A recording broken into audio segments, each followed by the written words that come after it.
வணக்கம் ஃப்ரெண்ட்ஸ். இந்த கடைசி மாசத்துல டிசிப்ளினா இருக்குதுல, இன்னைக்கு நாள் 30. பந்தயத்தை டிசம்பர் 1 முன்னாடி இருந்தே ஸ்டார்ட் பண்ணிட்டேன். ஒரு 8 நாள் 7 நாள் முன்னாடியே. அதனால தான் இன்னைக்கு 30 வந்துடுச்சு. சரி, இன்னைக்கு கதையா பார்க்கலாம். வழக்கம் போல தாங்க 10 மணிக்கா எந்திரிச்சேன். முதல் வேலையா சோத்தை கொட்டிக்கினேன். அப்புறம் வழக்கமா பண்ற உருப்படாத வேலை, அதுவும் நல்லா சௌரியமா உட்காந்து தான் பாக்குறது. அப்பதான் கொஞ்சம் சுகமா இருக்கும்ல. அதான் இந்த டைமை நல்லா யூஸ் பண்ணிருக்கலாம். கண்டென்ட் கிரியேஷன் இன்னும் எப்படி பண்றது, எப்படி என்ஹான்ஸ் பண்றது எல்லாம் பண்ணிருக்கலாம். ஆனா நான் டெய்லி என்ன பண்றேன், காலைல எழுந்துக்கிறேன், சாப்பிடுறேன், போன் பண்றேன், திரும்ப மதியம் சாப்பிடுறேன், போன் பண்றேன், இப்படியே தான் பண்ணிட்டு இருக்கேன். இப்படியே பண்ணிட்டு இருந்தா சல்லி பைசா பிரயோஜனமா போறது இல்ல. அண்ட் என் கண்டென்ட் கிரியேஷன்லயும் பெருசா எதுவும் வர போறது இல்ல. எப்படி பண்ண எல்லாமே ஐடியா வச்சிருக்கேன், ஆனா பண்ணதான் மாட்டேன். அண்ட் இதுதான் எல்லாரோட மேஜர் ப்ராப்ளமா இருக்கு. ஒரு விஷயத்த பண்ணலாம்னு சொல்லிட்டு யோசிக்கிறோம், ஆனா அதுக்கான ஸ்டெப் எடுத்தோமான்னு கேட்டீங்கன்னா இல்ல. கடைசி வரைக்கும் பண்றோம்னு சொல்லிட்டு தள்ளி போட்டு தான் போயிட்டு இருக்கோம். இதுக்கான சொல்யூஷன் இருக்குன்னு கேட்டீங்கன்னா இருக்கு. The solution is you have to start what you think. இதுதான் ஒரு சிம்பிள் சொல்யூஷன். பெருசா கஷ்டம்லாம் இருக்காது. நீங்க ஸ்டார்ட் பண்ணீங்கனாலே உங்களுக்கு என்ன பண்ணணும் எல்லாம் தானாவே தோண வந்துடும்.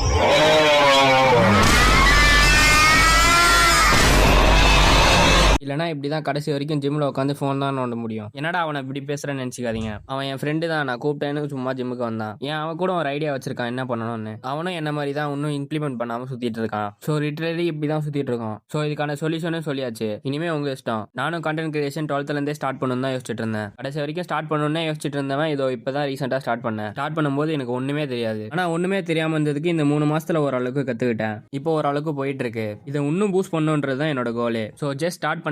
போக எல்லாமே பாத்துக்கலாம். யார் என்ன சொல்றா, கலாய்க்கிறா, அதெல்லாம் பெருசா எடுத்துக்காதீங்க. ஜஸ்ட் சொல்லணும்னு தோணுச்சு சொன்னேன். மற்றபடி நத்திங் பர்சனல். இந்த வீடியோ பார்த்ததுக்கு நன்றி. ஒரு ஃபாலோ மட்டும் தட்டிக்கோங்க. நாளைக்கு பார்ப்போம். Bye by.